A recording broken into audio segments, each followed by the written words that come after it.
तो इसमें क्या होता है कि हमने ग्राफ प्लॉट करा ई लेमडा का वर्सेस वेवलेंथ, ठीक है।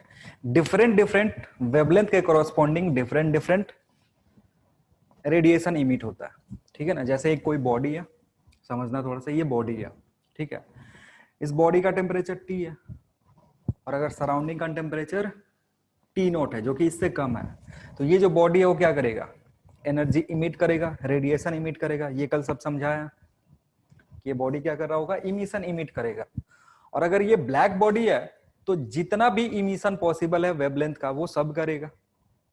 आ रही बात समझ में? क्योंकि हमारे पास होता क्या है, energy is equal to hc by lambda, ठीक है ना। h Planck constant, c speed of light, lambda is equal to wavelength of light. तो अगर अलग अलग वेवलेंथ के लिए देखोगे तो क्या होगा, क्योंकि यहां से एनर्जी इमिट हो रहा है, एनर्जी जो इमिट हो रहा है वो किस फॉर्म में हो रहा है, इलेक्ट्रोमैग्नेटिक वेव के फॉर्म में, तो उसका कुछ ना कुछ वेवलेंथ होगा। तो यहाँ पे ऐसा नहीं होता कि सिंगल वेव बाहर आ रहा है, बहुत सारे वेवलेंथ बाहर आ रहे हैं, बहुत सारे ऐसे रेडिएशंस है जिनके अलग अलग वेवलेंथ पे बाहर आ रहे हैं, ठीक है। तो उसके कोरोस्पॉन्डिंग अगर हम ग्राफ प्लॉट कर रहे हैं, किसी पर्टिकुलर वेवलेंथ से कितना एनर्जी आ रहा है, इमिशन कितने का हो रहा है, उसका वेवलेंथ के अकॉर्डिंग अगर हम ग्राफ प्लॉट करते हैं तो कुछ इस तरीके का दिखता है,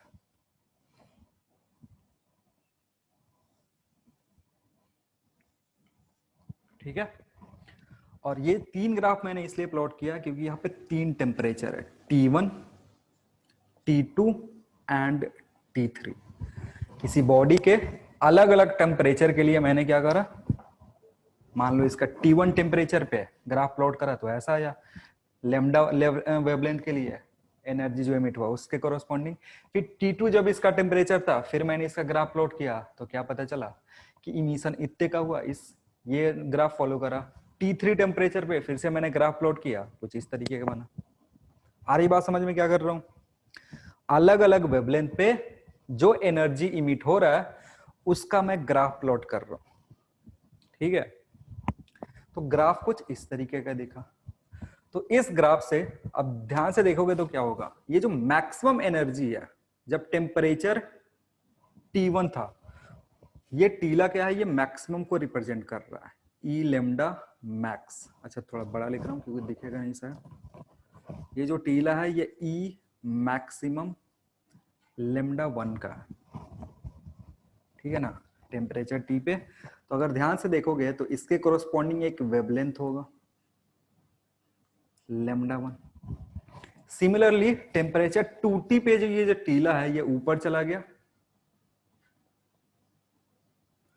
और उसके कोरोस्पॉन्डिंग एक वेवलेंथ होगा lambda 2।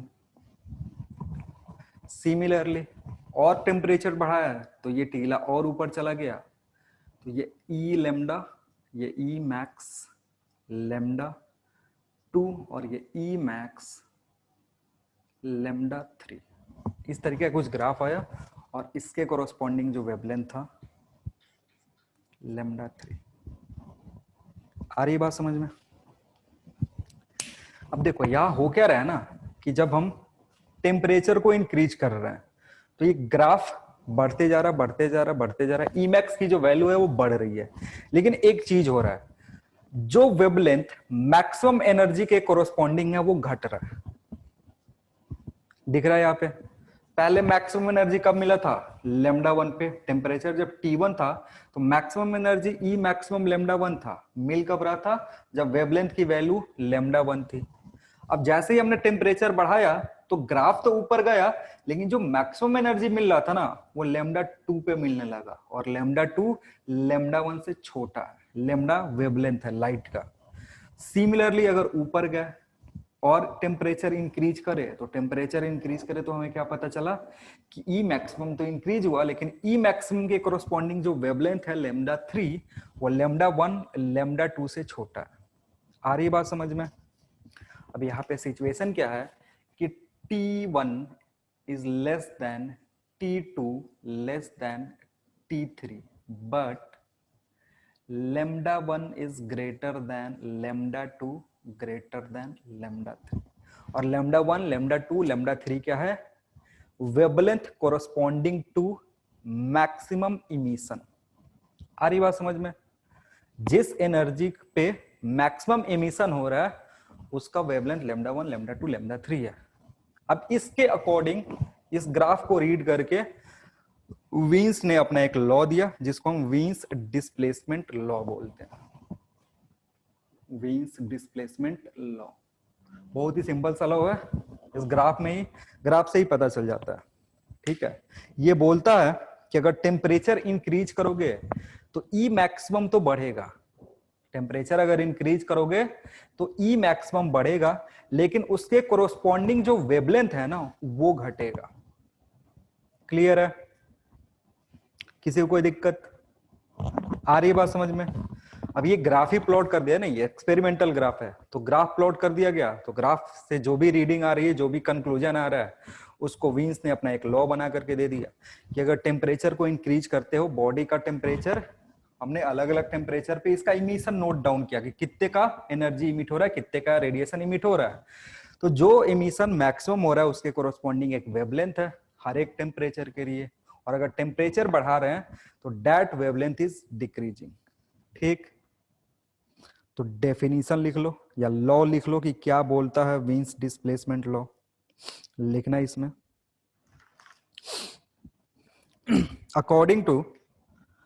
according to this law,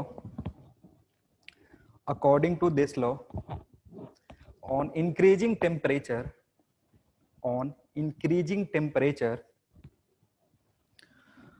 according to this law, on increasing temperature, wavelength corresponding to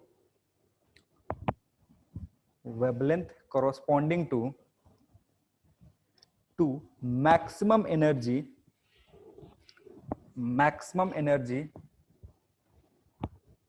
wavelength corresponding to maximum energy decreases,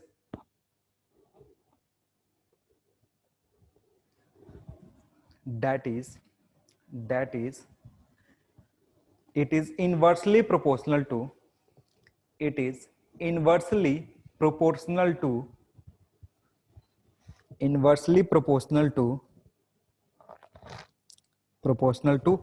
absolute temperature,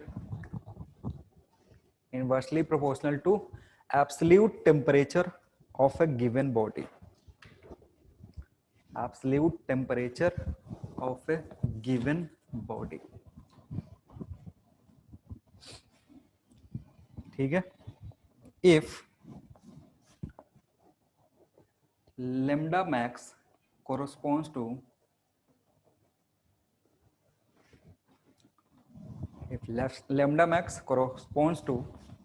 maximum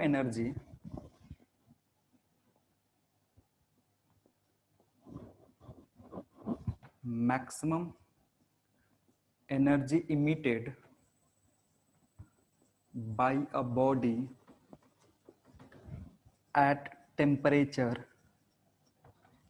T Kelvin, then lambda max is inversely proportional to T, or lambda max into T is equal to constant। Lambda max कहने का क्या मतलब है? Wavelength maximum नहीं है, इसको max इसलिए लिख रहे हैं ना क्योंकि it is corresponding to maximum energy.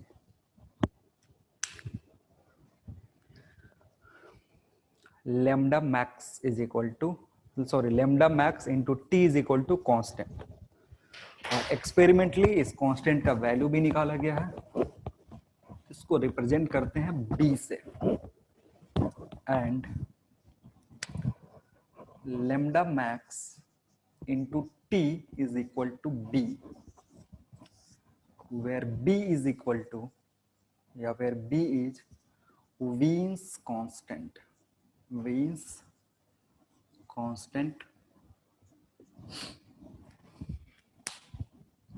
और इसकी जो वैल्यू होती है B की वो होता है अप्रोक्सीमेटली 2.9 into 10⁻³ मीटर केल्विन।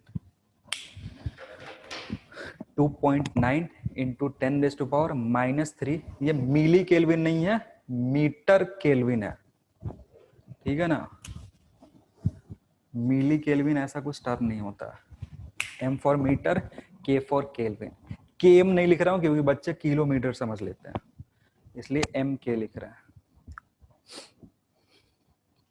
अब इसमें होगा क्या, अगर लेमडा इंक्रीज करोगे तो टेम्परेचर घटेगा, टेम्परेचर इंक्रीज करोगे तो लेमडा घटेगा, वही तो वो ग्राफ बोल रहा था। और वीन्स ने इसको क्या करा, इसको एज ए लॉ बना करके बता दिया।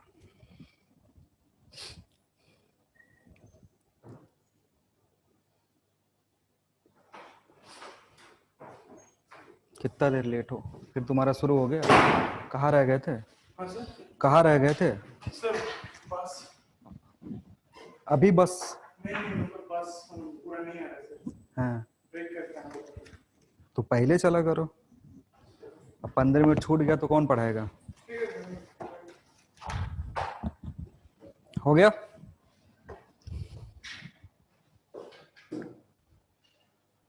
Yes sir. चलो, तो ये वीन्स लॉ था। नेक्स्ट पढ़ेंगे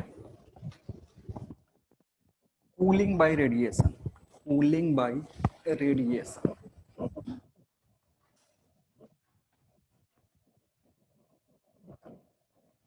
बाय रेडिएशन।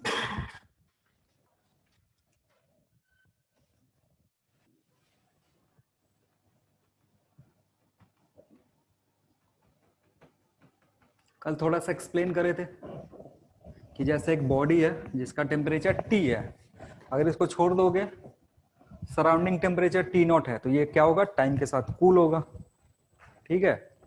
तो वही कूलिंग जो हो रहा है वो रेडिएशन के थ्रू हो रहा है, यहाँ से एनर्जी रेडिएट हो रहा है, तो ये बॉडी कूल करेगा। और ये जो कूलिंग बाय रेडिएशन है ना, इसका हम स्पेशल केस पढ़ते हैं, Newton's law of cooling. Newton's law of cooling. और इसके लिए एक अजम्पशन है,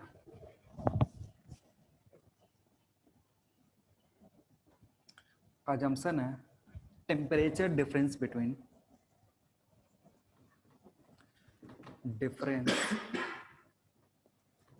between body and surrounding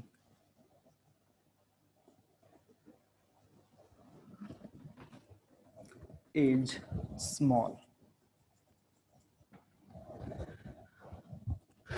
cooling bye radiation special case है जिसको हम न्यूटन्स लॉ ऑफ कूलिंग बोलते हैं। और न्यूटन्स लॉ ऑफ कूलिंग के लिए एक अजम्पशन है कि temperature difference body and surrounding is small. Temperature difference जब लार्ज होगा तो Newton's law of cooling use नहीं करते हैं, फिर हीट एक्सचेंज प्रोसेस यूज करते हैं, जो कि आगे जाओगे तो पढ़ना पड़ेगा। आगे मतलब जैसे बोर्ड का, अभी ये बोर्ड लेवल का है, और अगर एडवांस लेवल के लिए तैयारी करना हो, तुम लोग तो एडवांस के लिए अभी कर नहीं रहे हो, बोर्ड के लिए ही कर रहे हो, तो एडवांस लेवल के लिए हम जब जाते हैं तो इसको स्पेशल केस नहीं डिस्कस करते हैं, जनरल केस डिस्कस करते हैं। अगर टेम्परेचर डिफरेंस लार्ज हुआ तब क्या होगा। तो होता क्या है, according to Newton's law of cooling,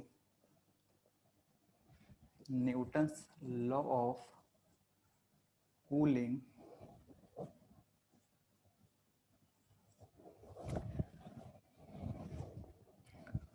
according to Newton's law of cooling, rate of fall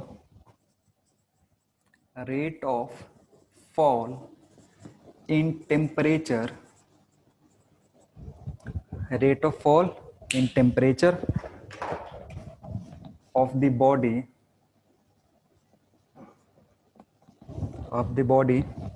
is directly proportional to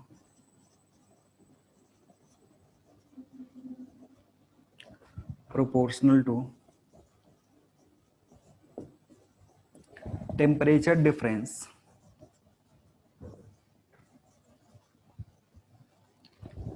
temperature difference between body on and surrounding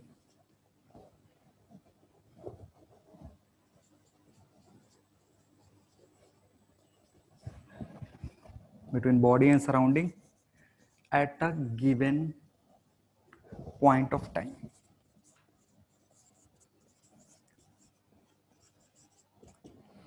according to Newton's law of cooling, rate of fall in temperature, जिसको rate of cooling भी बोलते हैं, rate of fall in temperature या फिर इसको rate of cooling बोलते हैं, rate of temperature of fall of body is directly proportional to temperature difference between body and surrounding at a given point of time.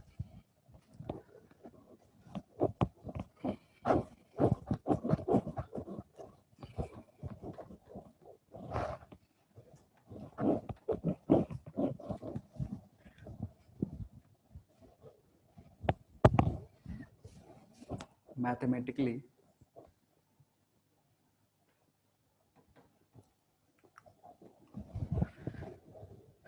ठीक है, ये तो wording हो गया. मैथमेटिकली कैसे शो कर सकते हैं? Mathematically minus D T by small D T. इसका कहने का मतलब है change in temperature with respect to time, और इसी को बोलते हैं रेट ऑफ कूलिंग. ये जो टर्म है ना, यही है रेट ऑफ, इसको बाद में लिखेंगे नीचे, पहले ये वाली चीज लिख रहे हैं. Minus D T by D T is directly proportional to T minus T naught. जो रेट ऑफ कूलिंग होगा that will be directly proportional to T minus T naught, जहां टी क्या है? बॉडी का temperature at a given point, T not है temperature of surrounding at a given point, D T by D T जो है, T ऊपर temperature है, नीचे नीचे टाइम है, इसी को रेट बोलते हैं. वेयर, या एक बार एक छोटा सा और चीज लिख लो यहाँ पे, और minus D T by D T is equal to, इसको हटाओगे तो एक कांस्टेंट इंट्रोड्यूस करना पड़ेगा, ठीक है ना. साइन को हटाओगे, साइन ऑफ प्रोपोर्शनलिटी को एक कांस्टेंट इंट्रोड्यूस करना पड़ेगा. मान लो जो कांस्टेंट है वो है के, टी माइनस टी नॉट. इसको कंफ्यूज मत करना, इस के को थर्मल कंडक्टिविटी से कंफ्यूज मत करना. थर्मल कंडक्टिविटी के एज यूज होता है कंडक्शन में, तो कंडक्शन से कंफ्यूज मत हो जाना. ये के वही वाला के है, नहीं है ये दूसरा के है, ये कोई अलग कांस्टेंट है.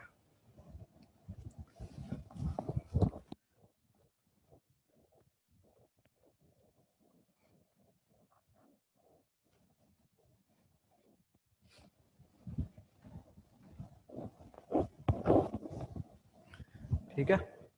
वेयर, अब इसके नीचे लिख सकते हो कि क्या क्या है, कौन सा चीज. Where minus D T by D T है रेट ऑफ कूलिंग,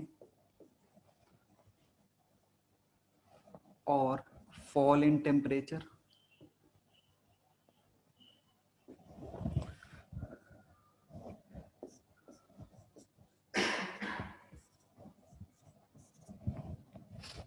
टी जो है वह temperature of a body, temperature of the body at a given time, temperature of the body at a given time. T naught है temperature of surrounding, temperature of surrounding at a given time.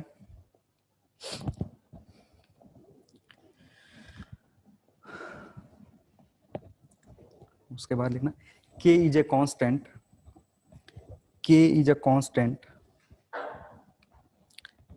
k is a constant which depends on which depends on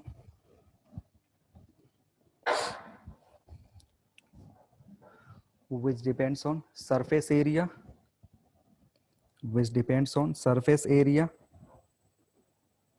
comma which depends on surface area, comma mass, surface area, comma mass, and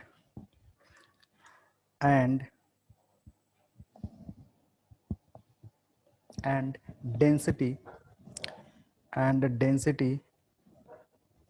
of the body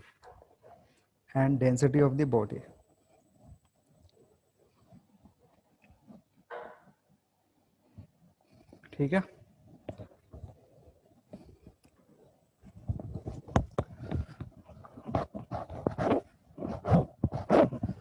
ये minus sign यहाँ क्यों हुआ?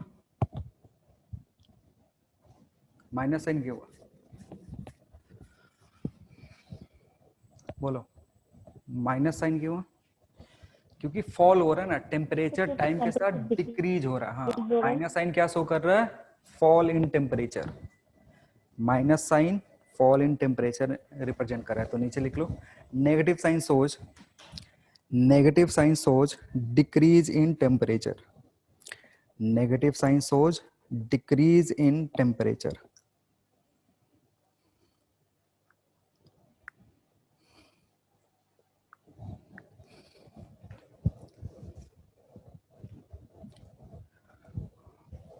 ठीक है। अब देखो, इतना temperature fall हुआ होगा, क्यों फॉल होगा? क्योंकि बॉडी जो है वो एनर्जी इमिट करा होगा। हीट एनर्जी क्या करा होगा? रिलीज करा होगा। ठीक है। जैसे हमने देखा कि टेम्परेचर अभी कितना है, टी है बॉडी का, टी नॉट है सराउंडिंग का। यहां से एमिशन हो रहा है, और एमिशन होगा तो ये टेम्परेचर टाइम के साथ डिक्रीज होगा। डिक्रीज होने का क्या मतलब है? यहां से हीट एक्सट्रैक्ट कर रहे हैं। तो किसी भी बॉडी से अगर हीट एक्सट्रैक्ट कर रहे हो, उसका फॉर्मूला हमें पता है। कहां से? From calorimetry. कि अगर किसी बॉडी से हीट एक्सट्रैक्ट कर रहे हो या उसको हीट सप्लाई कर रहे हो, उसका फॉर्मूला हमें पता है कि Q equals to S delta T. याद है? जब किसी बॉडी से हम हीट निकालते थे तो उसका टेम्परेचर फॉल होता था, और कितना हीट निकाले वो निकलता कैसे था? Q equals to S delta T से। याद है कि भूल गए हो? आ रही बात समझ में? तो जो हीट रिलीज हो रहा है ना बॉडी से जो हीट रिलीज हो रहा है उसको हम इस टर्म में लिख सकते हैं। लिखना, if dq is the heat released by the body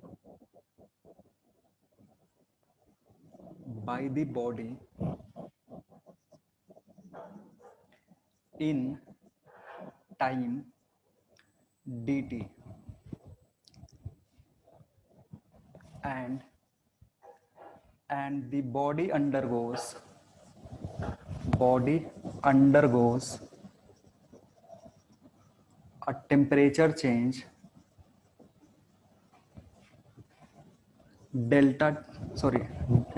capital TD। ये टाइम है और ये टेम्परेचर चेंज है। क्या हो रहा है? DQ। ये DQ क्या है? हीट है। Heat release by the body in time DT and the body undergoes a temperature change DT। जो चीज यहाँ लिखा हुआ कि DT बाई DT ये इसके बराबर होता है। अब यहाँ से Q के टर्म में फॉर्मूला हमें पता करना। अब हमें पता है कि Q जो होता है वो एक्चुअली में क्या होता है? MS डेल्टा T होता है। यहाँ पे Q नहीं निकला है, यहाँ पे क्या निकला है? DQ निकला है। तो जब DQ पुट करोगे ना तो इधर होगा DQ DT। आ रही बात समझ में? छोटा सा हीट निकलेगा तो उसके लिए टेम्परेचर में जो चेंज हो रहा है वो बहुत ही छोटा सा हो रहा है, इसलिए dq is equal to ms delta t की जगह क्या लिख रहे हैं? dt लिख रहे हैं, क्योंकि टेम्परेचर चेंज कितने का हुआ है? छोटा सा टेम्परेचर हुआ। ये वाली चीज समझ में आ रही है? यही भी बच्चों को कंफ्यूजन होता है थोड़ा सा, बाकी सब चीज स्मूथ चलता है। किसी कोई दिक्कत नहीं है ना? आगे बढ़े, जल्दी बोलो जल्दी। ये ठीक है यहाँ पे? हाँ सर। चलो, अब इसको दोनों तरफ क्या करो, जैसे अगर इसको टाइम से डिवाइड कर दो दोनों तरफ तो क्या हो जाएगा? और dq by D T is equal to ms dt by small t। दोनों तरफ क्या करे? टाइम से डिवाइड करे, इसीलिए वो पूरा स्टेटमेंट लिखवाया है कि dt क्या है? dq heat release in time dt and the body undergoes a temperature change of small dt. तो dq is equal to ms dt। अब दोनों तरफ टाइम से अगर डिवाइड कर रहे हैं तो ज्यादा फर्क पड़ना नहीं चाहिए। अब इसी को अरेंज करके सजा देना है। दोनों इक्वेशन, जो इक्वेशन 1 है अभी लिखा नहीं है मैंने, ये इक्वेशन 1 है तुम्हारा, ये इक्वेशन 2 है। इन इक्वेशन 2 और 1 को अगर यूज करोगे तो एक रिलेशन मिलता है, और उस रिलेशन के हेल्प से सीधे टाइम टी पे कितना टेम्परेचर होगा वो कैलकुलेट कर सकते हो इजीली। आ रही है बात समझ में? तो लिखना using equation 1 and 2, using equation 1 and 2, using equation 1 and 2, using equation 1 and 2 we have मैं डायरेक्ट रिलेशन लिख रहा हूँ क्योंकि उधर से इंटीग्रेशन है, लॉग हो गया, उतना ज़्यादा का जरूरत है नहीं। अगर इक्वेशन 1 एंड 2 डायरेक्टली यूज करोगे तो जो टेम्परेचर होगा, using equation 1 and 2, temperature of the body at any time t, temperature of the body at any time t is given as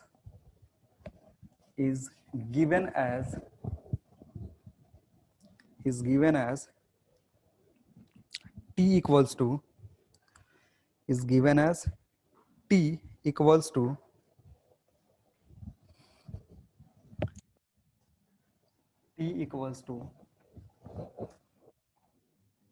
TB minus, अभी B का मतलब समझाएंगे क्या,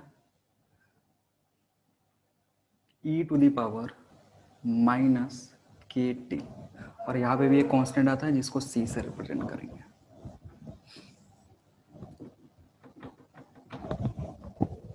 T equals to TB minus C into e to the power minus KT।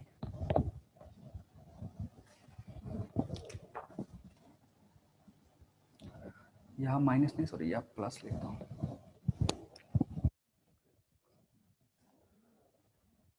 Where TB is initial temperature of the body, TB initial temperature है, और अगर किसी भी टाइम t पे, जैसे टाइम इक्वल्स टू 5 सेकेंड पे तुमको टेम्परेचर चाहिए, या पुट करो, सॉल्व करोगे, आंसर आ जाएगा।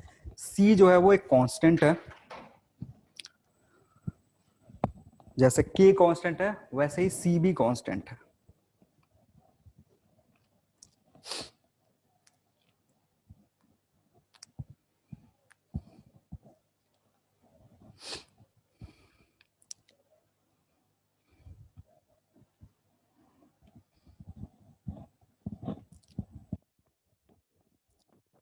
हो गया? तो ये तुम्हारा फाइनल इक्वेशन है। इसी को न्यूटन्स लॉ ऑफ कूलिंग को जब पूरा डेराइव करते हैं तो एक छोटा सा ये इक्वेशन आता है, जहाँ टीबी इनिशियली बॉडी को तुमने किस टेम्परेचर पे रखा था एटमॉस्फेयर में वो है, और उसमें plus C into E to the power minus K T. के मैंने बताया कांस्टेंट है, वैसे ही सी भी एक कांस्टेंट है।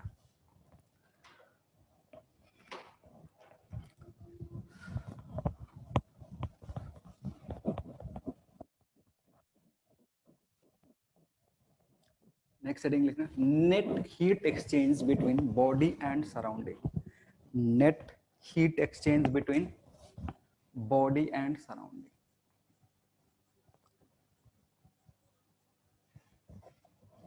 Between body and surrounding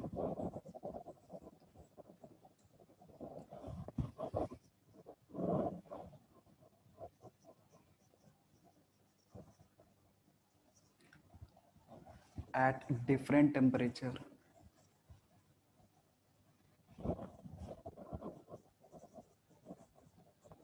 by radiation।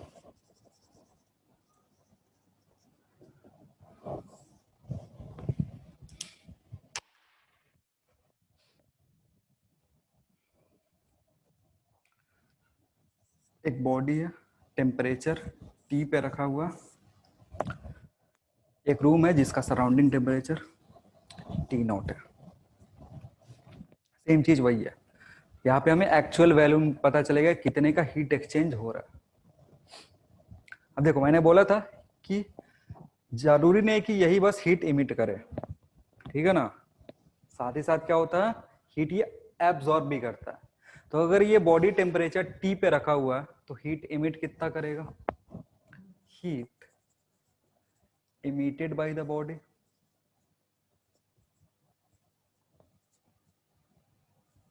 Heat emitted by the body कितना होगा, sigma A T raise to power 4।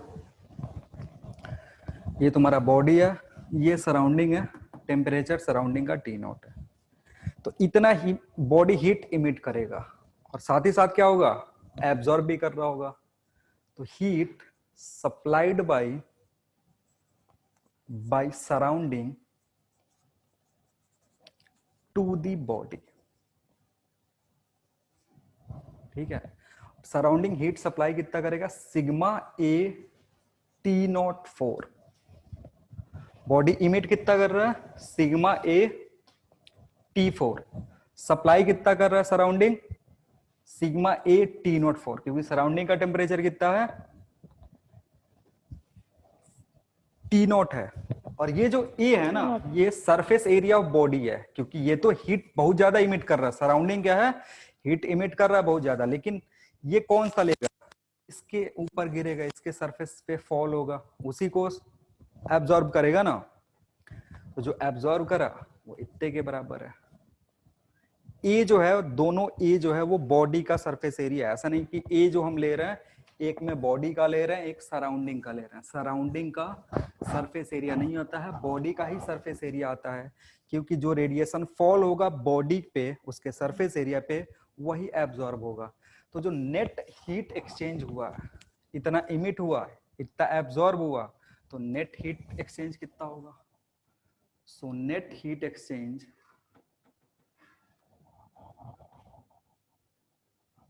is equal to net heat emitted minus net heat absorbed। अब नेट हीट इमिटेड कितना, net heat emitted है sigma A T raise to power 4 minus sigma A T not 4। Common करोगे sigma बाहर आएगा, ए बाहर, T4 minus T not 4, ये तुम्हारा delta E है, या डेल्टा ई से बढ़िया है इसको डेल्टा क्यू डॉट लिखो। अगेन डॉट का लिखने का मतलब है टाइम से डिवाइडेड है। तो अगर दो बॉडी है, सॉरी एक बॉडी है, टी पे रखा हुआ है किसी सराउंडिंग टी नॉट पे, तो जो हीट एक्सचेंज होगा इतने का होगा। और अगर बॉडी का टेम्परेचर कम है सराउंडिंग के टेम्परेचर से, तो इसको सिंप्लीफाई करोगे तो नेगेटिव आएगा। नेगेटिव कहने का मतलब है उल्टा हीट ट्रांसफर हो रहा है, मतलब सराउंडिंग से बॉडी में हो रहा है। अगर ये पॉजिटिव आ रहा है तो इसका मतलब है बॉडी से सराउंडिंग में हो रहा है हीट का ट्रांसफर। ठीक, तो ये रेडिएशन से रिलेटेड कुछ बातें थी। नेक्स्ट जो हमारा टॉपिक है लिखना, ये रेडिएशन खत्म हो गया इसी के साथ।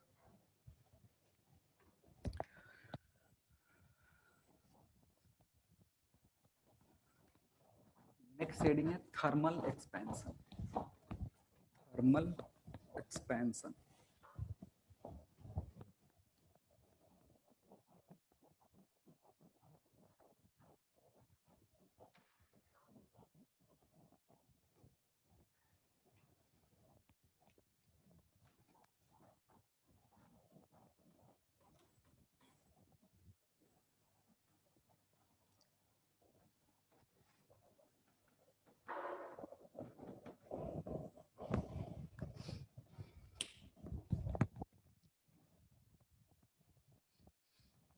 देखो अगर किसी बॉडी का टेम्परेचर इंक्रीज करते हैं तो उसका वॉल्यूम इंक्रीज होता है, और अगर उसका टेम्परेचर डिक्रीज करेंगे तो उसका वॉल्यूम क्या होगा, डिक्रीज होगा, क्योंकि डेंसिटी टेम्परेचर के साथ वेरी करता है, और अगर डेंसिटी वेरी करेगा, मास कांस्टेंट होता है, उसके चलते वॉल्यूम चेंज होगा। आ रही बात समझ में। तो इसका एक छोटा सा एग्जांपल है कि जो एफिल टावर है, समर और विंटर जो होता है उसमें उसका लेंथ का वेरिएशन चेक करते हैं तो अबाउट 6 इंच होता है। अगर एफिल टावर का लेंथ समर में मेजर करो और एफिल टावर का लेंथ विंटर में मेजर करो तो जो डिफरेंस आएगा वो अबाउट 6 इंचेस का आता है, and that is due to thermal expansion. ठीक है, तो लिखना है इसमें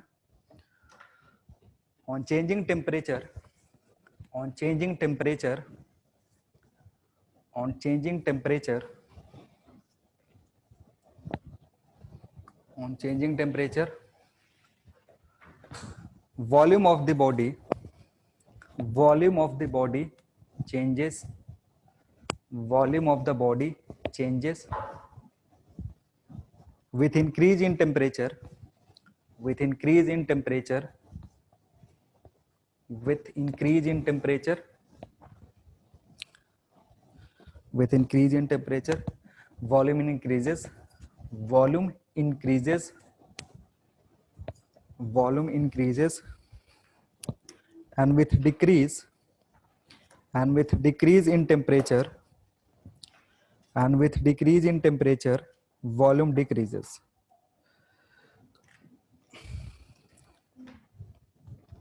ठीक है,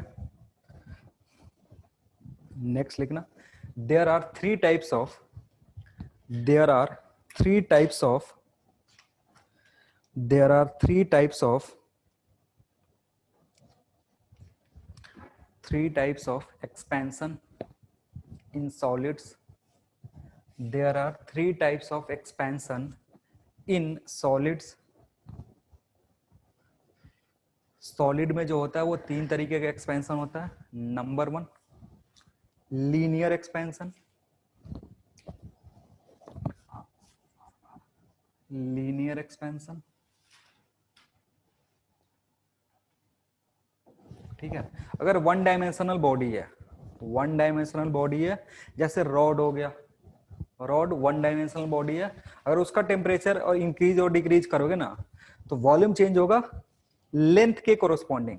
ठीक है ना, जैसे एक रॉड है तो एक्चुअली में चेंज जो हो रहा है वो टोटल वॉल्यूम हो रहा है, टोटल वॉल्यूम चेंज होने का मतलब रेडियस भी चेंज होगा, लेकिन रेडियस में जो चेंज है ना वो लेंथ के कोरोस्पॉन्डिंग बहुत ही छोटा होता है।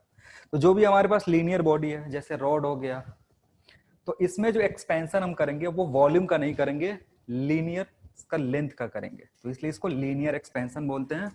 और ये किसके लिए होता है? For one dimensional body, one dimensional bodies like rod। Thermal expansion में हम पहला टाइप पढ़ेंगे लीनियर एक्सपेंशन। नंबर 2 होता है सुपरफिशियल एक्सपेंशन, एक्सपेंशन, और इसको सरफेस एक्सपेंशन भी बोलते हैं।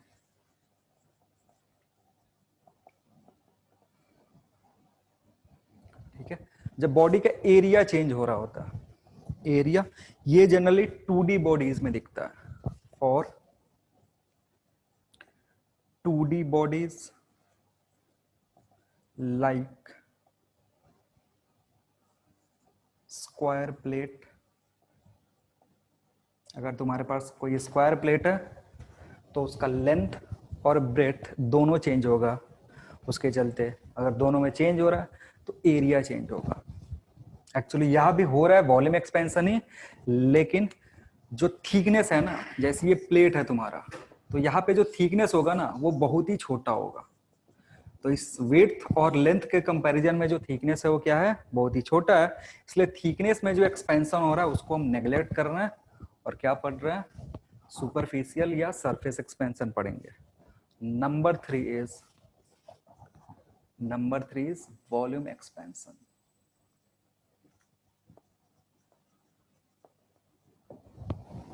अब जो एक्चुअल वॉल्यूम चेंज हो रहा था वो देखेंगे, उसको बोलेंगे volume expansion.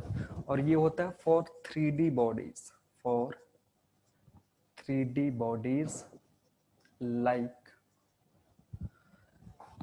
Cube, cuboid etcetera. Cube में एक्सपेंशन होगा, क्यूबॉइड में जो एक्सपेंशन होगा उसमें लेंथ, विड्थ और थिकनेस तीनों में चेंज होता है, तो जो एक्सपेंशन होगा वो वॉल्यूम एक्सपेंशन होगा। अब एक एक करके तीनों को समझेंगे कि लीनियर एक्सपेंशन क्या है, सुपरफिशियल और वॉल्यूम एक्सपेंशन क्या है। नेक्स्ट हेडिंग लिखेंगे linear expansion.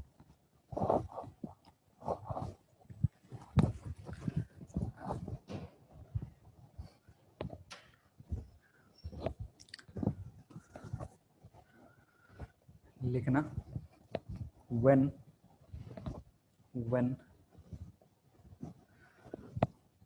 temperature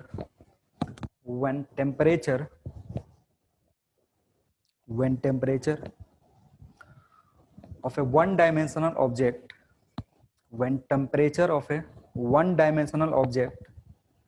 is increased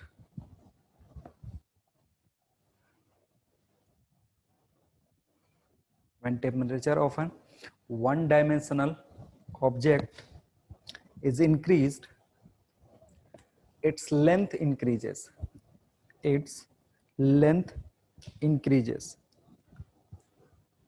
which is called linear expansion, ठीक है। लिखना पैराग्राफ छोड़ के लिखो। फ्रैक्शनल चेंज इन लेंथ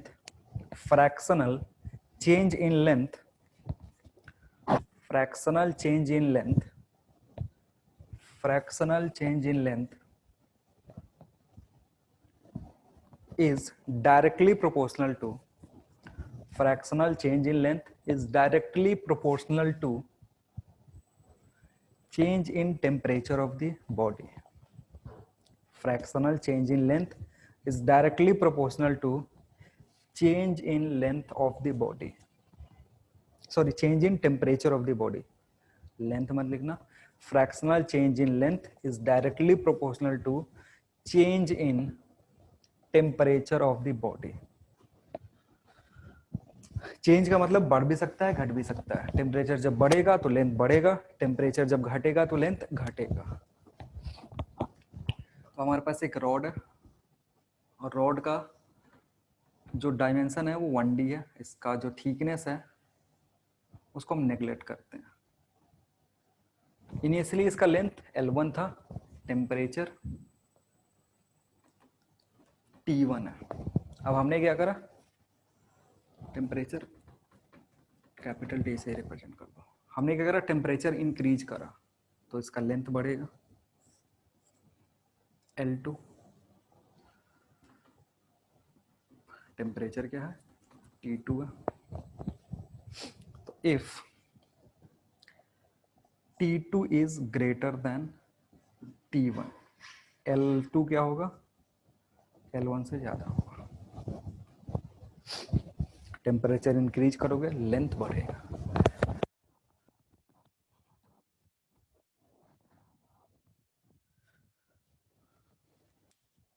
अब यहाँ पे एक चीज मैंने क्या लिखा है कि fractional change in length, fractional change होता है change in length upon original length. Fractional change क्या होगा, change in length upon original length is directly proportional to change in temperature. आ रही बात समझ में? तो यह कहने का मतलब है that is fractional change is directly proportional to change in temperature.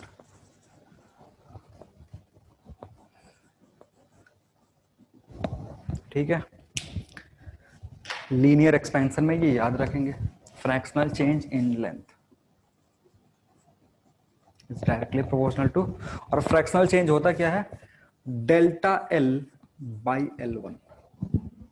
ठीक है, डेल्टा L क्या था, change in length divided by जब ओरिजिनल लेंथ करते हैं इसको बोलते हैं fractional change in length, and this is directly proportional to delta T. ठीक, डेल्टा टी लिख सकते हो। तो जो डेल्टा एल है ना वो एक्चुअली में है क्या, L2 minus L1 divided by L1 is directly proportional to T2 minus T1। ठीक। L2 minus L1 divided by L1 is directly proportional to T2 minus T1। और अगर साइन ऑफ प्रोपोर्शनलिटी को हटाते हो तो हमें एक कांस्टेंट इंट्रोड्यूस करना पड़ता है, और वो जो कांस्टेंट है उसको अल्फा से रिप्रेजेंट करना है। मतलब L2 minus L1 divided by L1 is equal to alpha. ये डायरेक्टली प्रोपोर्शनल का साइन है, ये alpha, alpha T2 minus T1। और अगर इसको सिंप्लीफाई करोगे तो यहां से क्या आएगा, L2 is equal to L1 into 1 plus alpha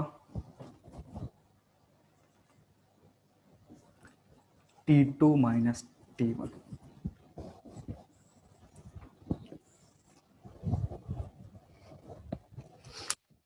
L2 की वैल्यू कितनी होगी, L2 will be L1 into 1 plus alpha into T2 minus T1।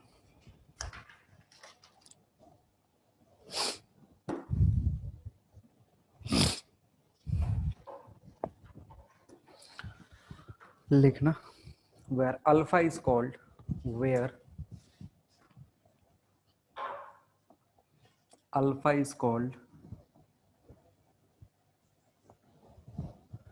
thermal coefficient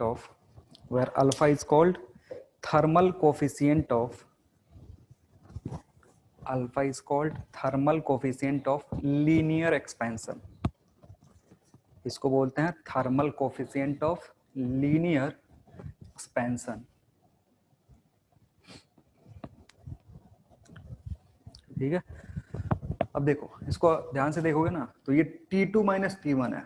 T2 अगर T1 से ज्यादा होगा तो ये पॉजिटिव होगा, T2 T1 से ज्यादा होगा तो ये पॉजिटिव होगा। तो पॉजिटिव टर्म बाहर आएगा 1 प्लस समथिंग पॉजिटिव, 1 से ज्यादा L1 में इंटू होगा, L2 की वैल्यू L1 से ज्यादा होगी। अगर T2 घट रहा है, टेम्परेचर डिक्रीज हो रहा है, तो T2 माइनस T1 नेगेटिव होगा, T2 माइनस T1 नेगेटिव, तो बाहर नेगेटिव आएगा। 1 माइनस समथिंग 1 से छोटा हो गया तो जब उसमें L1 से मल्टीप्लाई करोगे तो और छोटा वैल्यू आएगा। तो इसलिए L2 टेम्परेचर घटने पे L1 से छोटा होगा और L2 टेम्परेचर बढ़ने पे L1 से बड़ा होगा। ठीक, और अल्फा को क्या बोलते हैं, coefficient of thermal expansion, linear coefficient of thermal expansion. और इसका जो यूनिट होता है, यूनिट इसका पर केल्विन, केल्विन इनवर्स और डिग्री सेल्सियस इनवर्स। ठीक है ना, इसका जो यूनिट होगा पर केल्विन या पर डिग्री सेल्सियस या केल्विन इनवर्स या फिर डिग्री सेल्सियस इनवर्स भी बोल सकते हो। तो ये हो गया थर्मल एक्सपेंशन, जो हम किसके लिए यूज करते हैं, ये यूज करते हैं हम कोई भी 1D ऑब्जेक्ट के लिए। सिमिलरली सुपरफिशियल एक्सपेंशन होता है, सब चीज एग्जैक्टली सेम है, हल्का जहां जहां लेंथ है वहां वहां एरिया हो जाएगा, बाकी सारा चीज वही रहता है। तो लिखना next heading superficial expansion, superficial expansion,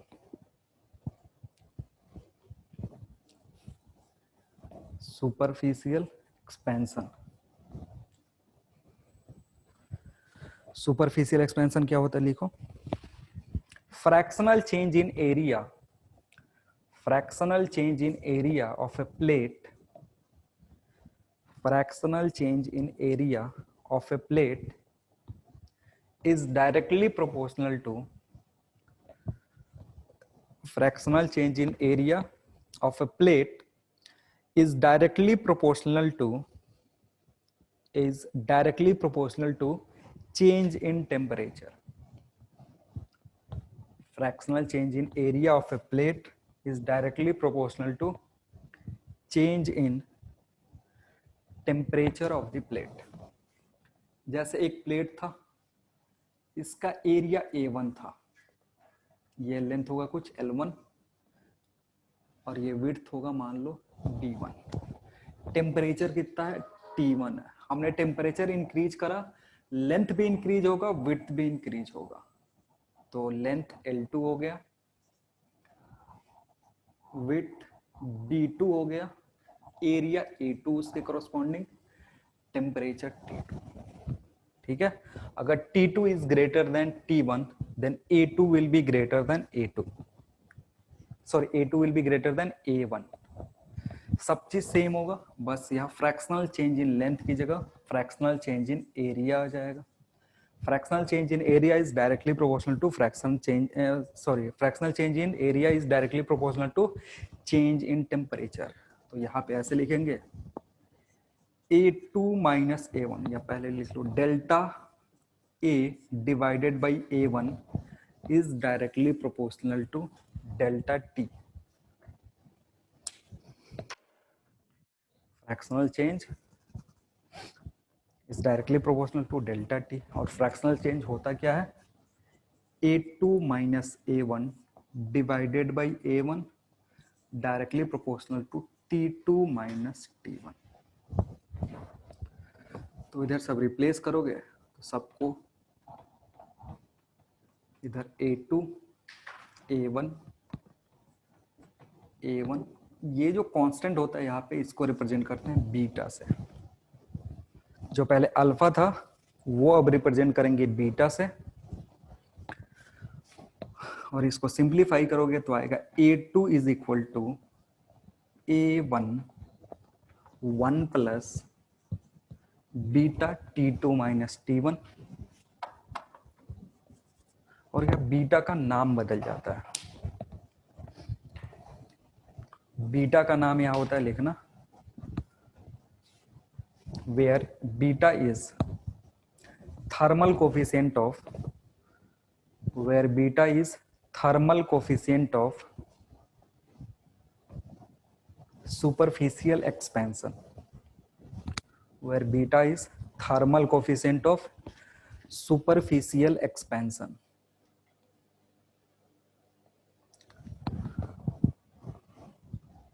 same to same जैसे रॉड का लेंथ का हो रहा था वैसे ही प्लेट का भी होगा, लेकिन बस एरिया सब जगह इंट्रोड्यूस हो जाएगा। तो यहाँ बीटा जाएगा, बीटा को बोलते हैं thermal coefficient of superficial expansion. Unit यही होगा, यूनिट के इनवर्स और डिग्री सेल्सियस इनवर्स।